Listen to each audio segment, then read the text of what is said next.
বিসমিল্লাহির রহমানির রহিম। আজকে তৈরি করছি কাঁচা আমের ঝুরা আচার। আমটাকে এভাবে সম্পূর্ণভাবে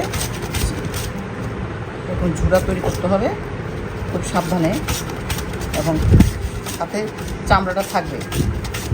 একদম সহজ একটা রেসিপি, কিন্তু খুবই সুস্বাদু।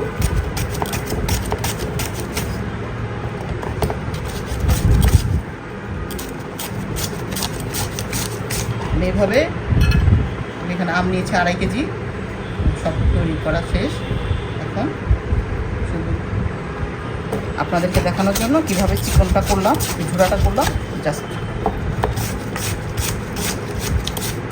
আর আমার কী কী মশলা যাচ্ছে: পাঁচফোড়ন, গোটা রসুন, বিট লবণ, লাল মরিচের গুঁড়ো, হলুদ, লবণ, আর সরিষার তেল থাকবে একদম ফুটন্ত টকবকে। আচারটা মেনলি ওইটাই হলো নিয়ম, ফুটন্ত টকবকে তেলটাকে আমরা ঢেলে দিব আচারের মাধ্যমে।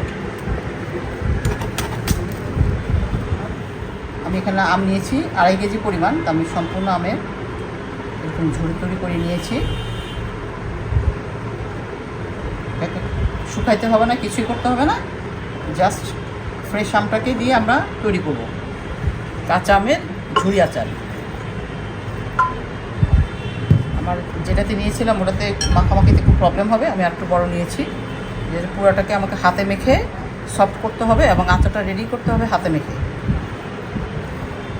সুন্দরভাবে আগে করে নিচে মিক্স করে নেই।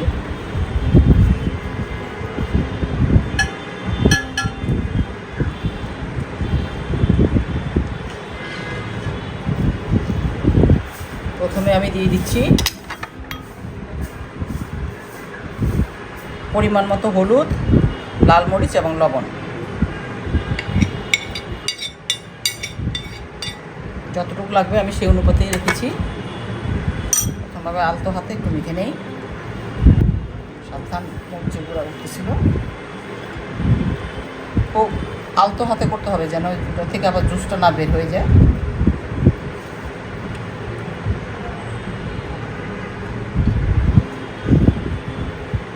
আমের স্কিনটা রাখার কারণ হলো যেন আমটা গলে না যায়, একটু শক্ত থাকবে স্কিনটা থাকলে, আর না হলে বেশি তেনায় যাবে বা নেতে যাবে, ভালো লাগবে না। সম্পূর্ণ আমটাকে সুন্দরভাবে মেখে নিচ্ছি যাতে সম পরিমাণে সমস্ত মশলাগুলো মেখে যায় করে নিচে।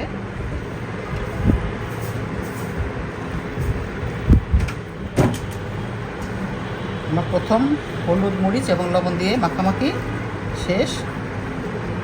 সম্পূর্ণ আমটা উপর নিচে করে নিয়েছি। এখন আমি দিয়ে দিব পাঁচফোড়ন। এখানে আমি পাঁচফোড়ন আস্ত রেখেছি এবং পাঁচফোড়নটাকে যে পরিমাণ লাগবে সেই পরিমাণ আমি হালকা ভেজে সুন্দরভাবে গুঁড়া করে নিয়েছি। এখন আমি দিয়ে দিচ্ছি পাঁচফোড়ন।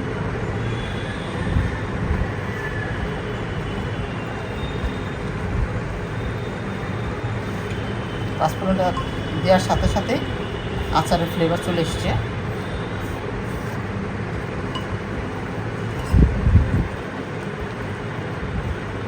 চমৎকারভাবে মাখাতে হবে, তাহলে এক জায়গায় লাগবে, এক জায়গায় লাগবে না।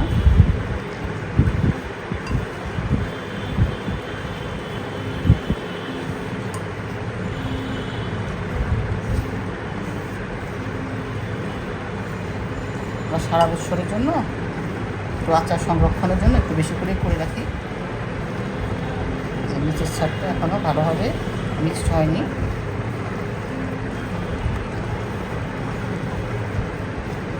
মনে হয় আর একটু হলুদ দিতে হবে, কালার আসছে কম। পাঁচফোড়ন, লাল মরিচ, হলুদ, লবণ সমস্ত মশলা দিয়ে সুন্দরভাবে মাখা শেষ। এখন আমি সর্বশেষ দিয়ে দিব বিট লবণ।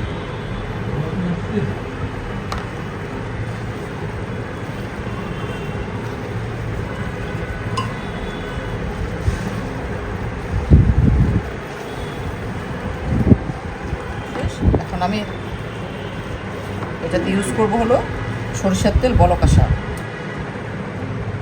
সাবধানে করতে হবে।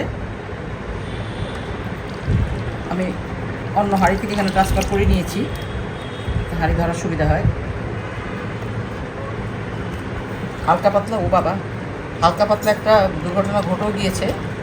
সরষের তেল উপলায় একদম চুলা মাখামাখি। আসলে আমার এখানে হাত দেওয়াটা ভুল ছিল।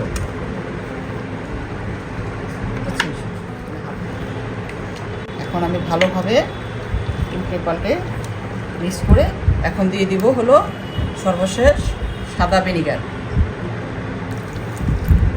আমি আম অনুপাতে 1 কাপ ভিনিগার ইউজ করলাম, যাতে কোনো প্রকারের যে ছত্রাক বা ফাঙ্গাস আক্রমণ করতে না পারে। এই আচারটা অ্যাকচুয়ালি এখনই খাওয়ার উপযুক্ত, খুব সফট এবং খুব ভালোই লাগছে দেখে।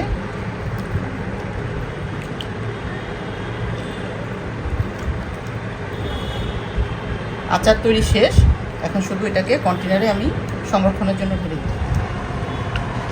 এটা মাখামাখি টোটাল শেষ, এখন আমি জারে ভরে ফেলবো। আমি সুন্দরভাবে কন্টেনারটা পরিষ্কার করে ধুয়ে আবার গরম পানি দিয়ে অনেকক্ষণ রেখে দিয়েছি, যাতে এটার ভিতরে কোনো প্রকারের ছত্রাক বা ফাঙ্গাস না থাকে। সংরক্ষণটা সুন্দরভাবে করলে দীর্ঘ সময় আচারটা ভালো থাকবে।